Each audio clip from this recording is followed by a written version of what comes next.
Hola, bienvenidos a un capítulo más de nuestro podcast. En esta ocasión entrevistamos a la doctora Lucía Redondo, una gran especialista en todos los trastornos del sistema digestivo. Ella junto a un equipo están investigando y están trabajando mucho en el Hospital de Valencia, donde incluso nos adelanta una primicia, tendréis que escucharla, porque va a suponer un gran avance para muchas personas que no acaban de encontrar su diagnóstico.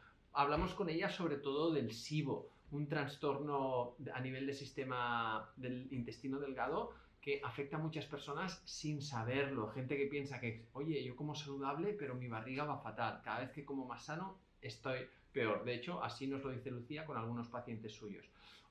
Una entrevista muy interesante con mucha calidad de información, así que no os hago esperar más y vamos con Lucía. Estamos aquí con Lucía, con la doctora Lucía Redondo. ¿Cuánto tiempo sin vernos? Hace un montón de años que nos conocemos, lo hablábamos ahora, pero que nos veíamos, han pasado algunos años, que pasan rápido, ¿eh? Sí que pasa el tiempo, así que bueno, encantada de verte, aunque sea por aquí. Qué bueno, qué bueno. Pues, Lucía, la idea de hablar contigo es sobre todo, pues, como ya les he dicho a todos los oyentes, que eres una gran experta, sobre todo en los últimos años, te has especializado mucho en tema gástrico, ¿no? En muchas disfunciones ¿no? del aparato gastrointestinal y sobre todo hoy queríamos hablar de una patología que quizás de forma convencional no se escucha mucho, pero que cada vez o bueno, que siempre ha estado presente, pero ahora se le pone más nombre, que es el SIBO. ¿Qué nos puedes contar así para introducir el tema del SIBO? ¿Qué es el SIBO, Lucía? Bueno, como bien has dicho, es algo que ha estado durante mucho tiempo y ha afectado a muchas personas. Lo que pasa que lo que ha cambiado en los últimos años es que tenemos un test, una manera de diagnosticarlo, pero no es que antes no hubiera y ahora sí. Entonces, ahora sí que es verdad que se habla más, se estudia más, conocemos más sobre el SIBO. El SIBO son las siglas en inglés del sobrecrecimiento bacteriano en el intestino delgado. Así es como se descubrió por primera vez que un exceso de bacterias en el intestino delgado podría producir una serie de síntomas como hinchazón, gases. El problema es que, bueno, con el paso del tiempo, con el paso de los años y el estudio, lo que hemos visto es que realmente no hablamos solo de un sobrecrecimiento de bacterias, hablamos realmente de una disbiosis, de una alteración de microbios en el intestino delgado. Eso Vale. hace que haya muchos síntomas, como decía, hinchazón, gases, diarrea, estreñimiento, también afecta a la digestión, digestiones lentas pesadas, muchos trastornos que pueden estar englobados ahí dependiendo del tipo de SIBO, del tipo de disbiosis. Claro, y Lucía, esto podría estar englobando a mucha gente. Hay muchas personas que han sido diagnosticados, ¿no? del colon irritable, que a veces era como por descarte, ¿no? Pues tienes un colon irritable y porque en las consultas de PNI, en las consultas de nutrición, pues con una visión así más integrativa, nos llegan muchas de estas personas. ¿Podría haber alguna relación entre estos aspectos? Claro, esa entidad, el síndrome de intestino irritable, muchas veces conocido con el nombre de colon irritable, realmente es un saco donde durante años se ha metido ahí pues todo lo que no sabíamos una causa, unos síntomas de los cuales no sabíamos que tenía una causa orgánica, un daño orgánico, se ha metido muchas veces en ese saco de síndrome de intestino irritable. Lo cierto es que, bueno, para llegar a este diagnóstico habría que hacer una serie hay una serie de guías, de protocolos de Roma 4, que son los que establecen todo ese diagnóstico. Aún así, es complicado y muchas veces se sigue metiendo ahí en ese saco. El síndrome de intestino irritable es una alteración del eje intestino-cerebro, básicamente, que produce dolor. Si no hay dolor, no hay síndrome de intestino irritable. Y está muy relacionado también con la disbiosis intestinal. Entonces, ¿qué es lo que sabemos? Que muchas personas que tienen ese supuesto síndrome de intestino irritable, en realidad lo que tienen es un SIBO, una disbiosis en el intestino delgado. Yeah.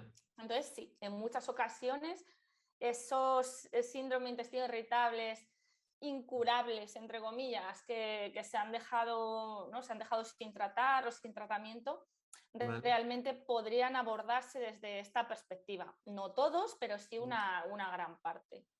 Vale, entonces hemos hablado de algunos síntomas, ¿no? Que decías de esa Mm. distensión, hinchazón, malestar, incluso puede haber que haya mala absorción, ¿no? De nutrientes. ¿Cómo una persona que nos esté escuchando, puede intuir, ¿no? Que le merezca la pena profundizar e investigar más sobre ese aspecto en su clínica?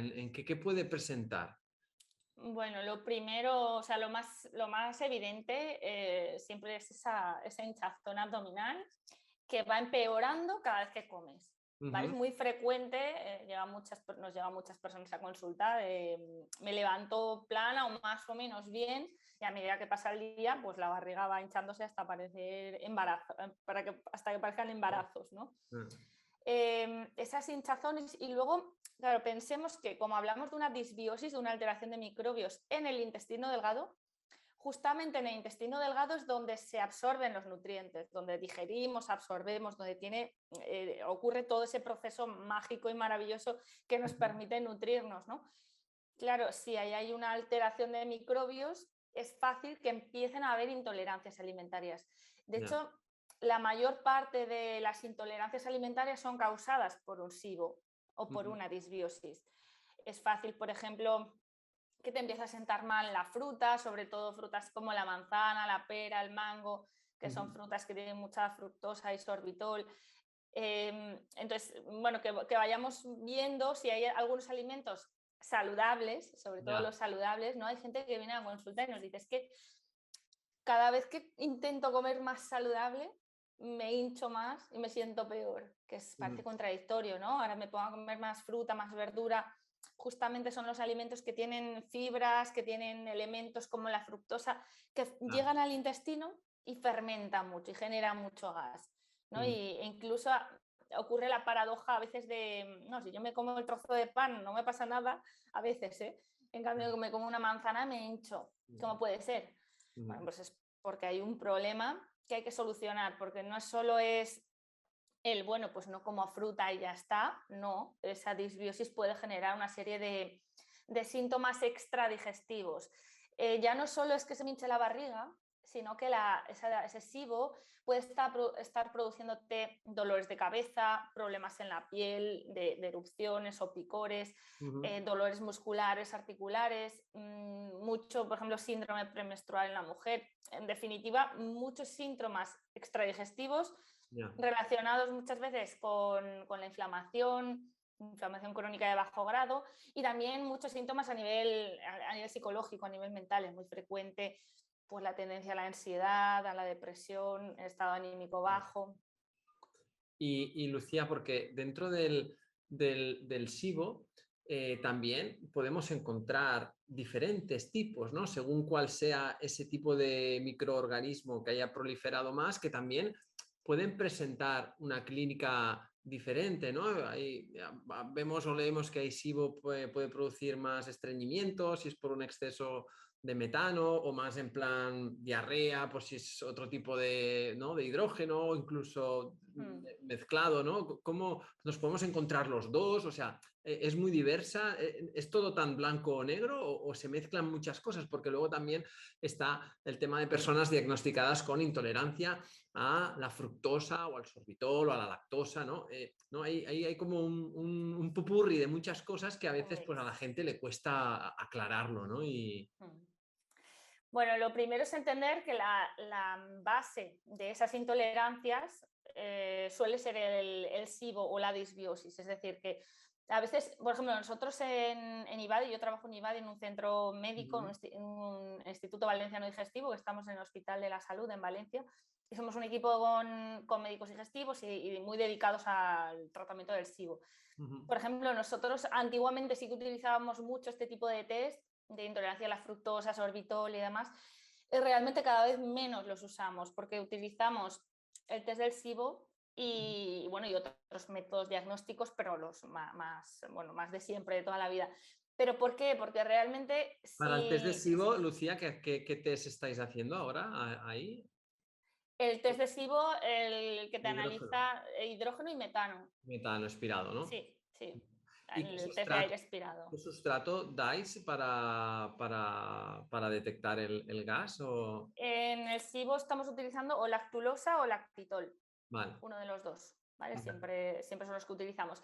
Y claro, como tipos de SIBO tenemos el SIBO de hidrógeno y de metano, que son los que actualmente podemos analizar fácilmente con ese test de aire expirado. Luego tenemos el tercer tipo de SIBO, que es el SIBO de sulfuro de hidrógeno, que estamos a puntito de tener el test que lo analice. A final de año prometieron, a principio del que viene lo tendremos aquí en España, todavía no. Qué bien. ¿No? En algún otro país ya lo tienen. Pero bueno, este test nos permitirá saber con más fiabilidad, porque actualmente estamos analizando el SIBO sulfuro de hidrógeno a través de síntomas. Y a veces por descarte, pero sobre todo por síntomas, por mal aliento, gases con mucho olor. El sulfuro de hidrógeno es un gas que tiene un olor muy putrefacto, ¿no? Como Decimos, a huevo como, podrido, ¿no? eso es, como un olor como a huevo podrido. Entonces, cuando hay esas putrefacciones, esos olores, bueno, pues podemos sospechar de ese tipo de SIBO. Y luego hay un tercer tipo de SIBO, entre comillas, que es el SIBO de fúngico, el de las cándidas, también llamado el SIFO, SIFO con F de las fungo, siglas ¿no? en inglés, sí, del sobrecrecimiento fúngico, que ese es más difícil de diagnosticar, que hay algunas técnicas, pero suelen ser más indirectas, ¿vale? Y suelen ser más sospechas, pero la verdad es que hay muchas personas que también desarrollan este tipo de problema y justamente el tratamiento es muy diferente al que se haría en cualquier otro SIBO, ¿vale? En cualquier otro SIBO utilizaríamos más antibióticos, ya sean farmacológicos o herbáceos. En cambio, en el SIBO fúngico pues utilizaríamos más antifúngicos, claro, o elementos que ayuden al control de las cándidas. Entonces, claro, tenemos de alguna manera esos 4 tipos de SIBO, de disbiosis, pero tenemos que entender que el tubo digestivo es muy largo y que es fácil y es frecuente que se combinen ese tipo de disbiosis, ya no solo en el intestino delgado, pero es fácil, por ejemplo, que haya pues, que se combine el SIBO de metano y luego crecimiento de cándidas más a nivel del intestino grueso. O, ¿sabes? En diferentes lugares o algún del parásito tubo. también, ¿no? Que haya pues alguna giardia o alguna, ¿no? Que se combinen diferentes, ¿no? Situaciones. Claro, bueno, de hecho, esto es algo importante, por ejemplo, para aclarar a todo el mundo que nos vea, el SIBO es un trastorno que hay que llegar después de descartar otros elementos, otras situaciones que puedan estar generando síntomas similares. Siempre llegamos al SIBO después de descartar alguna sospecha de celiaquía, de parásitos, de problemas que puedan estar generando trastornos digestivos, porque si no, no es decir, estoy hinchada, ya tengo SIBO. No, que puede haber más cosas, como el ejemplo de los parásitos que acabas de comentar.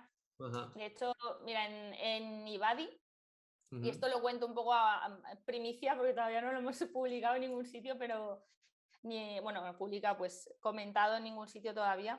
Hemos empezado un ensayo clínico hace poco tiempo en el que vamos a tratar de ver la eficacia, comprobar con datos y con muchos pacientes la eficacia del tratamiento del SIBO que estamos aplicando aquí comparado con otro tratamiento más convencional de antibiótico normal. ¿Vale? Más farmacológico. Sí, el uso de solo fármacos, o sea, solo antibióticos, y lo vamos a comparar con lo que estamos haciendo aquí, que es en muchas ocasiones combinar ese antibiótico con productos naturales, con ayudas naturales para reforzar y hacer que sea más eficaz, ¿no? Ese tratamiento. Muy bien, de hecho ya hay algunos estudios, ¿no? Que han comparado, ¿no? En otros países que los resultados de aplicaciones más herbáceas y tal tienen muy buenos resultados, ¿no? O sea que súper bien que aquí, pues mira, seáis los pioneros, ¿no? Porque creo que en pocos sitios en España se estará haciendo Sí, esto. no, en España no, o sea, no hay estudios sobre esto, pero bueno, lo que hay hecho de alguna forma es una comparativa entre antibióticos y herbáceos. Vale. ¿Vale? Nosotros lo que estamos haciendo más es una combinación y una serie de protocolos que hemos utilizado mucho, y Edgar, tú lo conoces de sobra, esos protocolos que hacemos siempre de limpieza y luego regeneración, recuperación de mucosas, de probióticos, o sea, el valorar y validar un tratamiento mucho más amplio, más complejo de tratamiento para valorar una eficacia también más a largo plazo, para buscar que el paciente se estabilice, porque es muy fácil el tratamiento en el momento puntual, pero las recaídas y las recidivas son muy, muy frecuentes en esto Ya. del SIBO. Sí, supongo que también, claro, hay un componente de todo lo que es la parte emocional, ¿no? Del sistema nervioso que seguramente vosotros que tratáis tanto, ¿no? Con esto, con este tipo de paciente, que se debe relacionar bastante, ¿no? Como en muchos casos, ¿no? La parte, ¿no? de estrés o la parte que esté sufriendo una persona a nivel de desequilibrio emocional puede llegar a alterar primero el rendimiento de un protocolo y que luego pues estas recibidas, ¿no? Que sean más continuas. Claro, mira, para nosotros en el equipo y sobre todo o sea, somos todo un equipo, pero tenemos luego la unidad de nutrición y salud integrativa Ajá. que aplicamos más, ¿no? Esta parte que conoces tú de la PNI, de la medicina natural. Claro, Ujú. para nosotras es fundamental la historia clínica, el buscar la causa de ese SIBO, de ese trastorno digestivo. Es muy frecuente, por ejemplo, una paciente que viene y dice, siempre preguntamos, ¿cuándo empezaron los síntomas? ¿No? ¿En qué momento empezaron los síntomas? Bueno, pues es bastante frecuente de siempre he tenido ciertos problemas, siempre, ¿no? Ciertas molestias desde pequeña, pero fue en un momento dado, imagínate a los 30 años, que tuve un problema emocional muy grande, un estrés muy grande, pasó algo en mi vida y a partir de ahí empiezo a desarrollar estos trastornos. Mm. Claro, en esa persona tenemos que entender que sí, vamos a aplicar un tratamiento, vamos a aplicar el tratamiento que necesitemos en ese momento, pero si no hay una gestión de las emociones, una gestión del estrés, de ayudar a calmar la mente, entonces esa persona va a volver a tener ese tipo de problema, ¿no? Mm. Entonces, eso es el abordaje más desde la PNI, desde la medicina natural, que es trabajar siempre la causa. A veces es ese tipo de causas y a veces hay otras. O sea, hay que valorar. Hay personas que, por ejemplo, han empezado desde la toma de una serie de antibióticos, de fármacos, que tuvieron un accidente y tuvieron que tomar un montón de fármacos, por ejemplo, y ahí empiezan los síntomas. Bueno, pues Mm. entonces hay que trabajar mucho más la microbiota intestinal, reparar, recuperar, ¿no? Hay que siempre valorar cada caso a pesar de que tratamos de tener una serie Mm. de herramientas, protocolos, de productos que solemos usar, pero siempre hay que personalizar para poder ir a la raíz del problema y poder hacer que esa persona se mantenga saludable todo el tiempo posible. Sí, sí, está claro que primero, el concretar el diagnóstico y lo que has dicho antes, creo que es muy importante de descartar otras cosas que puedan ser un origen más primario de esa alteración, una posible celiaquía o otros factores, ¿no? que pueden haber por ahí, o sea, creo que, o parásitos o lo que sea que para tener un diagnóstico más claro y luego tener en cuenta que al final eso, que es un abordaje que la salud del sistema digestivo pues necesita un abordaje pues, de otros factores y otras condiciones del ser humano que van a influirle. Lucía, has hablado y un momento de que estáis en un gabinete de nutrición, ¿no? Y que también ayudáis a, ¿no? Supongo que a reestructurar o ajustar un tipo de alimentación para cuando existe este tipo de problema, que de hecho a veces puede ser incluso una herramienta que puede ayudar, ¿no? A diagnosticar si alguien hace un tipo de cambio y ve que mejora. ¿Nos puede estar dando alguna información de más? Sí, bueno, nosotros en la parte de la nutrición es muy importante para nosotros, al menos para ese abordaje inicial de poder generar una mejora significativa en los pacientes, las pacientes. Claro, una de las estrategias que más utilizamos, por ejemplo, es la dieta baja en FODMAPs, que son Ujú. esos compuestos fermentables, altamente fermentables que Esto llegan nos al puedes intestino explicar y así un demás. poquito, ¿no? Porque se escucha, se habla y ¿qué es la dieta FODMAPs? La dieta baja en FODMAP es una dieta que elimina todos aquellos compuestos de la alimentación que son altamente fermentables, que llegan al intestino y ¡pum!, generan gas.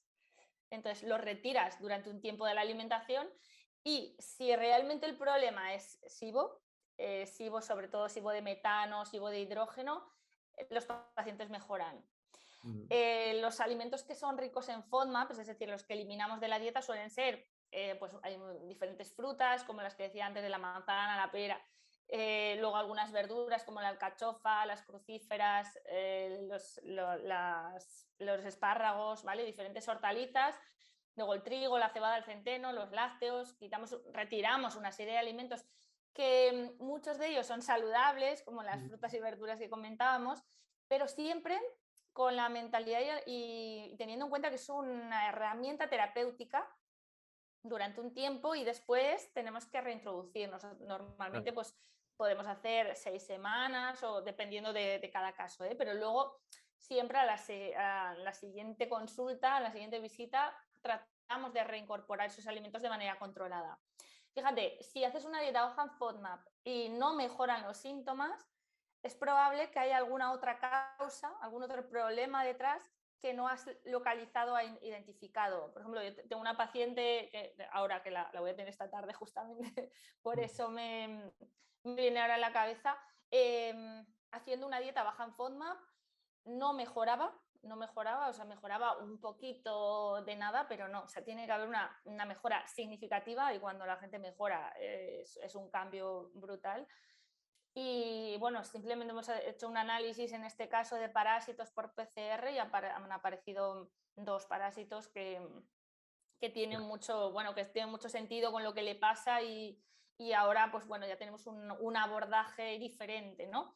Pero que sí, que tengamos claro que esos cambios de alimentación también nos pueden indicar cosas sobre lo que está pasando dentro de nuestro cuerpo. Y luego no siempre utilizamos dieta baja en FODMAP. O sea, SIBO no es que siempre haya que utilizar ese tipo de alimentación. Habrá que usarlo cuando se considera, cuando veamos que se necesita. La dieta baja en FODMAP no cura. Yo siempre les digo a los pacientes, esto no cura. Esto es una herramienta para que tú puedas estar mejor y puedas tener la barriga más deshinchada y menos gases, pero esto no cura.